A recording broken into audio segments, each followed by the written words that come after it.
We condemn in the strongest possible terms this egregious display of hatred, bigotry, and violence on many sides. On many sides. Turn that shit off. Beat manipulation. This moisture must mean precipitation or perspiration. Terminal velocity.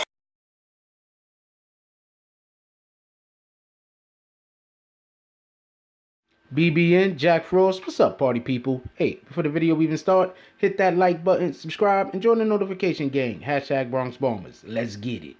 Alright, so, as we all know about the tragedies that's happened in Charlottesville, Virginia, we must also think, where's our president? Right? Where is he? Now, we already know when he was running his campaign, how he was pandering to, the alt-right, if that's what you want to call them, and some of their extremist views. So he was pandering to the neo-Nazis. He was pandering to the white supremacists. He was pandering to all racists.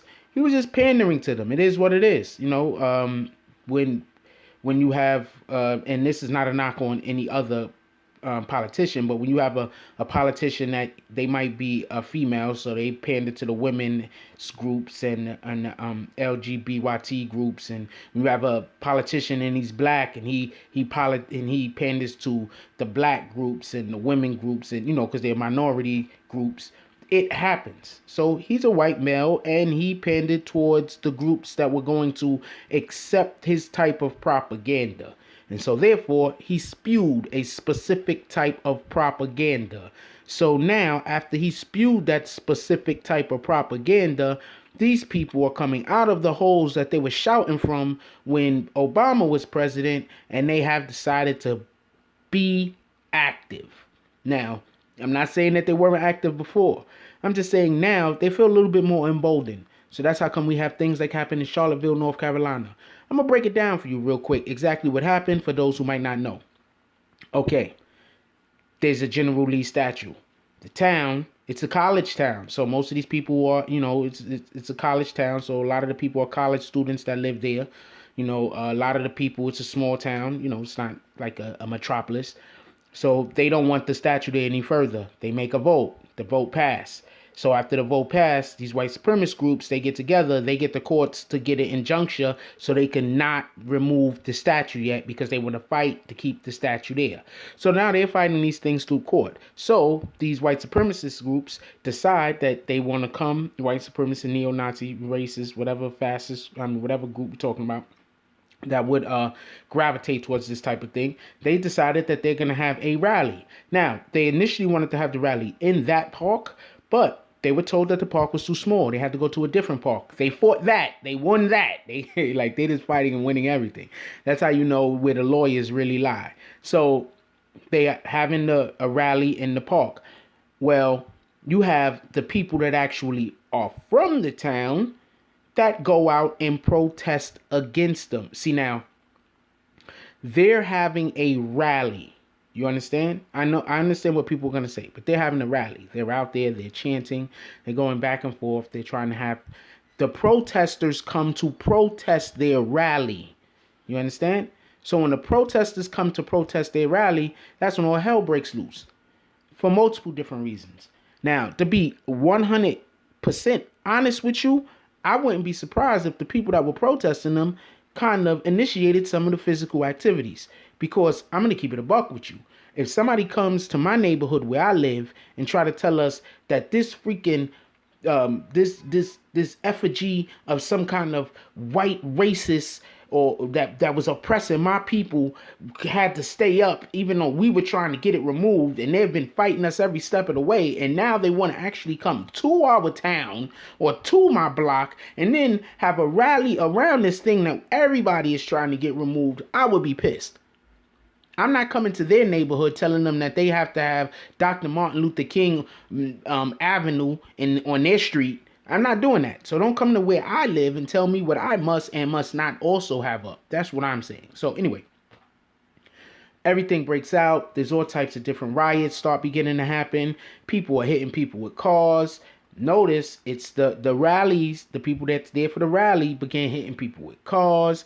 You got people getting sprayed with bear mace, I heard. It's like everything is in bear mace. That guy might not ever see getting right. But the guy that got sprayed with the bear mace, I'm not saying that I'm happy that it was one of the white supremacist guys. I don't think anybody should be getting sprayed with bear mace. I don't know what that guy do for a living. He might drive kids to school. He might need his eyes. We might need for him to need his eyes. You understand? But the point in which I'm trying to say is, I hope he don't drive kids to school. I hope none. You know how many of them white supremacists is probably teachers, and they're in there abusing our kids, teaching them, treating them all types of different ways, making them think that they're less than what they are just because they can and because they're kids and people don't listen to kids. Like, this is just, anyway. So the point being is, after the whole event, everybody wants to hear what Trump is going to say. You see what 45 said.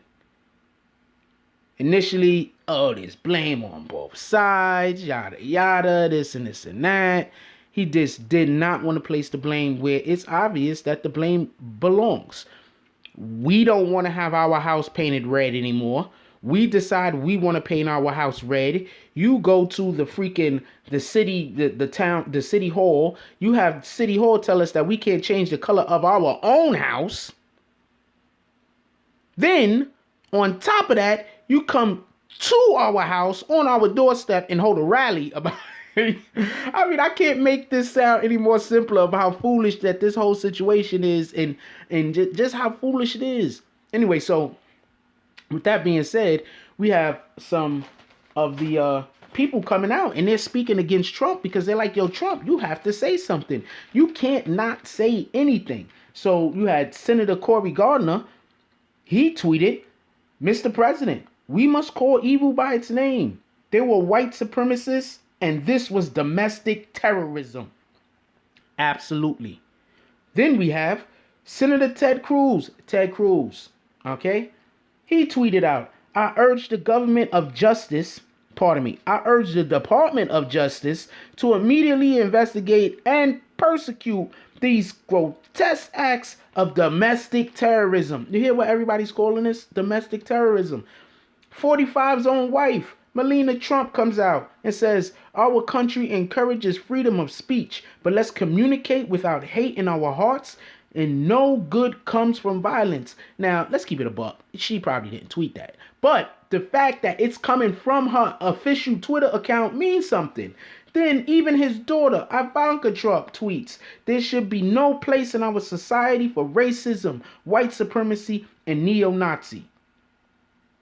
Like, I don't understand. Trump just didn't want to, and you heard right in the beginning of the video, he's trying to place blame on everyone. Everyone sees where it's at. The GOP is unhappy with this man at this point.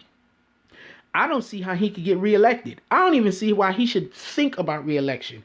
And to be honest with you, I don't even see why he should have thought about reelection the day after he actually got elected. He had to know that wasn't going to happen.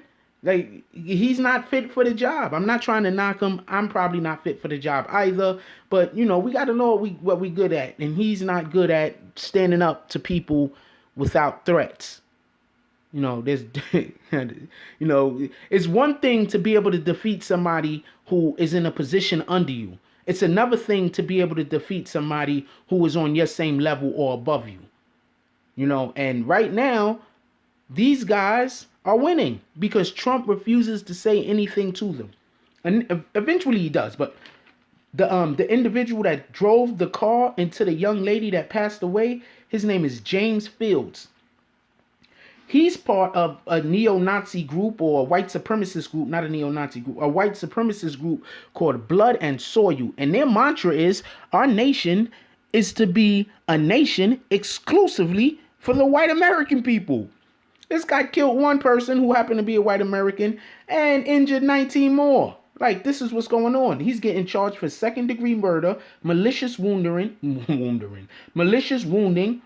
failure to stop at an accident that resulted in a death. Like, that's what's going on. The Attorney General, Jeff Sessions, he tweets, this is irrevocably an unacceptable, evil attack. This does not meet the definition, this does meet the definition of domestic terrorism. I'm sorry, I gotta look over, but you get the point. Everybody is seeing this as domestic terrorism. Speaker of the House, the views fueling the spectacle in Charlottesville are repugnant. Let it only serve to white Americans against this kind of vile bigotry. Our hearts are with today's victims. White supremacy is a scourge. This hate and its terrorism must be confronted and defeated. And this is what everybody's saying.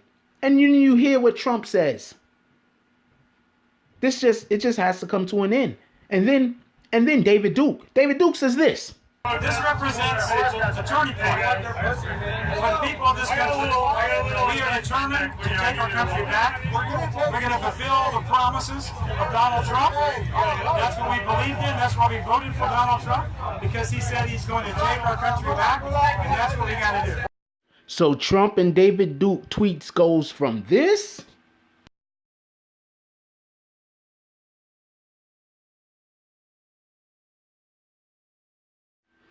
to this.